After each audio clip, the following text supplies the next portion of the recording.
विधानसभा यात्रा करते हुए हम पहुंचे हैं चकाई विधानसभा क्षेत्र में, चकाई बाज़ार में। यहाँ पे है मुरारी पान दुकान।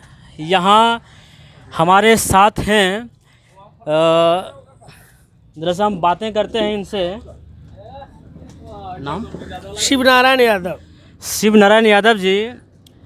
चकाई विधानसभा चुनाव का थोड़ा सा आप गणित समीकरण बताइए, क्योंकि एक बात जो हम देख पा रहे हैं कि चकाई विधानसभा क्षेत्र में चुनावी सरगर्मियां बहुत ज़्यादा रहती है। ये इसके पीछे क्या रीज़न है, इसका समीकरण क्या है? देखिए, चकाई विधानसभा झारखंड और बिहार के बॉर्डर पर अवस्थित है और यहाँ वर्षों से आज़ादी के बाद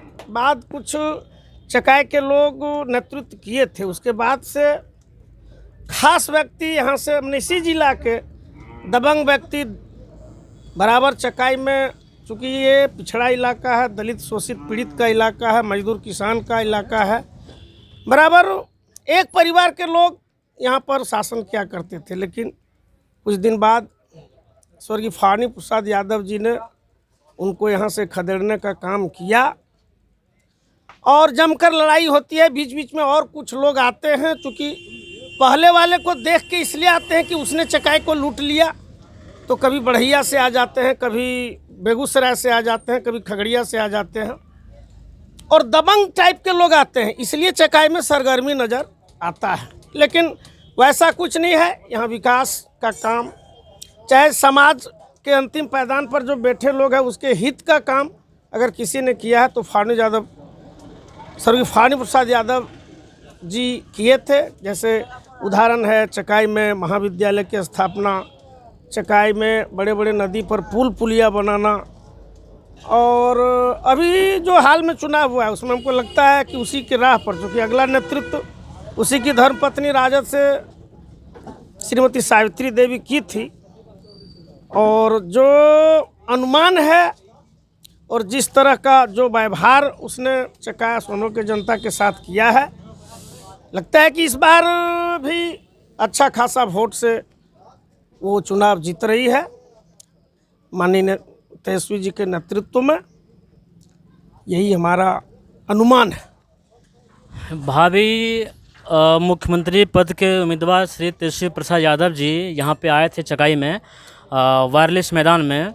वहाँ एक सबसे बड़ी मुद्दा जो वो रख रहे हैं कि पहला जो कदम चलेगा उनका बेरोजगार युवाओं के लिए सबसे बड़ी खुशखबरी होगा, जो 10 लाख नौकरी लेकर के आएंगे। तो इसमें कितनी सच्चाई है? देखिए, अभी लगातार 15 वर्षों से नीतीश जी का शासन था और चूँकि हम भी शिक्षा के क्षेत्र में रहते हैं, चकाई कॉलेज में हम हैं, हमको हमारा जो अपना अनुमान है, नीतीश जी बिहार के पढ़े लिखे युवक के साथ धोखेबाजी का काम किए हैं। चूँकि 2014 में ही उसने बिहार एसएससी का परीक्षा लिया था और आज तक रिजल्ट नहीं दे पाया। एक भी बच्चे बिहार एसएससी में सम्मिलित नहीं हो पाए। और जो अनेक प्रकार के, चाहे वो स्कूल हो, उच्च शिक्षा हो, माध्यमिक शिक्षा हो, इंटर कॉलेज हो, अभी भी बिहार के जितने भी महाविद्यालय विश्वविद्यालय हैं, किसी भी विश्वविद्यालय में जितना सब्जेक्ट होता है, चाहे वो केमिस्ट्री हो, फिजिक्स हो, बायोलॉजी हो, मैथ हो, इन किसी भी विभाग में पूर्ण रूपेण से शिक्षक नहीं है। अब भागलपुर यूनिवर्सिटी चले जाइए, अगर वहाँ 30 से 40 अंक का है तो वहाँ आपको 5 और 7 के मात्रा में शिक्षक मिलेगा। केकेएम कॉलेज चले जाइए, जहाँ भी जाइए, चाहे हाई स्कूल चले जाइए, माध्यमिक और निचले स्तर पर जो शिक्षा का स्तर उसने गिराया। जैसे आप मिडिल स्कूल चले जाइए, प्राथमिक विद्यालय चले जाइए, 7-5वीं तक की जहाँ पढ़ाई होती है वहाँ 2 शिक्षक हैं। हाई स्कूल, नए हाई स्कूल का जो निर्माण उसने कराया है, उसके हेडमास्टर मिडिल स्कूल के टीचर हैं और वहाँ 1 शिक्षक हैं और वहाँ 100-200 लड़के का फॉर्म फिलअप होता है। इसलिए वो सब तरह से फेल। उसके बाद बालू में जो किल्लत हुआ है गरीब लोगों को, दारू शराब में जो गरीब लोग जेल गए हैं, ज़मीन में जो उन्होंने रेट वैल्यूएशन ज़्यादा तय किया है, जिससे पब्लिक ऊब गई है इसलिए तेजस्वी के प्रति एक अलग माहौल पैदा हुआ है। और हमको लगता है कि अगर तेजस्वी की सरकार बनी तो जो अभी उसका इस माने जो वो जिस भाव से बोल रहा है, हमको लगता है कि निश्चित रूपेण 100% नौकरियां देने का काम करेगी। चूँकि वृद्धा पेंशन पर भी बात किया कि 400 से हम 1000 करेंगे, नाना तरह की बात। चूँकि सब चीज़ में फेल्योर, जल नल योजना पर पूरा का पूरा पैसा नीतीश कुमार ने लुटा दिया, लेकिन एक भी जल नल योजना कहीं सक्सेस नहीं है। बिहार में घूसखोरी बढ़ा है, अफसरशाही बढ़ा है, अफसरशाही बेलगाम है। यहाँ अभी मनरेगा में चले जाइए तो 60%, किसी भी मुखिया, किसी भी जनप्रतिनिधि, किसी से भी पूछ लीजिए, 60% घूस लिया जाता है आपको ब्लॉक में। इंदिरा आवास 1.5 लाख का है तो उसमें 30 से 35 हज़ार रुपया लिया जाता है। इसलिए जनता बिहार माने चकाई बिहार, क्या अब चकाई भी बिहार के अंतर्गत है। जमुई जिला चकाई विधानसभा जनता उब चुकी है। इसलिए लगता है कि तेजस्वी जी की सरकार बनेगी, और जब बनेगी तो वो जो वादा कर रहे हैं 100% बिहार में लागू करने का काम करेगा। तो जैसे कि आप सुन पा रहे थे, हमारे एक तरह से देखा जाए तो इस शहर से मैं भी लगभग 20 साल से आता जाता रहा हूँ। और एक बात जो है सो यहाँ के हम लगभग ढेर सारे जनता से बात किए, एक उनका जो एक कंप्लेन था यहाँ पे जो है सो, जो यहाँ की जो सावित्री देवी जी हैं वो यहीं की हैं, और उनके जो माननीय फाल्गुनी प्रसाद यादव जी हैं, मेरे हिसाब से इस इलाका में एक ही बीए लेवल का कॉलेज है जहाँ पे छात्र छात्र हैं अपना शिक्षा ग्रहण कर रही हैं। एक जो हम देख पा रहे थे, बाज़ार की जो सड़कें का जो हालत है वो कई लोग कंप्लेन कर रहे हैं, तो उसके बारे में आप ज़रूर कुछ कहें। देखिए, वो जो सड़क था 2006 में जब स्वर्गीय फाल्गुनी प्रसाद यादव एमएलए थे, तो 2009-7 में उसने इस चकाई बाजार के रोड का निर्माण कराया था। 2010 में फाल्गुनी प्रसाद यादव चुनाव हार गए। इस बीच चुनाव पूर्व विधायक सुमित बाबू चुनाव जीते,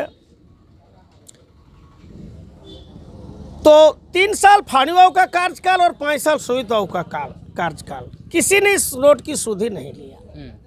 रोड नहीं बना, रोड जर्जर हालत में है। सवाल ठीक है, लेकिन अभी तत्काल जो निवर्तमान विधायिका श्रीमती सावित्री देवी है, उस रोड का टेंडर हो गया है, काम भी चालू हुआ था। लेकिन कुछ खास व्यक्ति चकाई में भी दबदबा, जो दल में सरकार में रह करके ठेकेदार पर दबाव बना के उसने काम को रोकवा दिया चुनाव भर कि अगर तुम रोड बनवाते हो तो हमारा वोट चला जाएगा, सावित्री जी का वोट बढ़ जाएगा।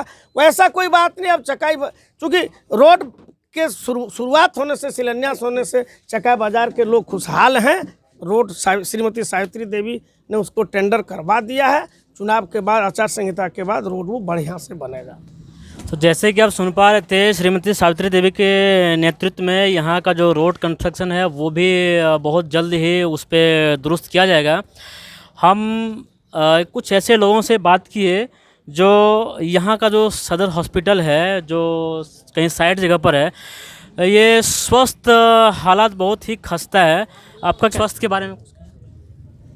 देखिए, स्वास्थ्य सदर रेफरल अस्पताल तो 1992 में ही बना था, समझे ना। उस समय बिहार के स्वास्थ्य मंत्री नरेंद्र बाबू थे, उसी के रीजन में बना था। काम बहुत गड़बड़ सड़बड़ स्थिति में हुआ था, और अभी तो अस्पताल ढह गया है, उसमें कोई डॉक्टर नहीं बैठता है। और 2006 में स्वर्गीय फाल्गुनी प्रसाद यादव जब एमएलए हुए थे तो उसने एक 25 बेड का अस्पताल का निर्माण कराया था, पुराने अस्पताल के बगल में। उसी में वो अस्पताल चलता है। यहाँ डॉक्टर फॉक्टर कोई नहीं रहता है। डॉक्टर की कमी है, नर्स भी अवेलेबल नहीं है, लेकिन हाँ, उम्मीद जताई जा रही है कि आने वाले सरकार इस पे पूरी तरह से काम करेंगे। चलिए, यहाँ पे इस वीडियो का हम विराम करते हैं।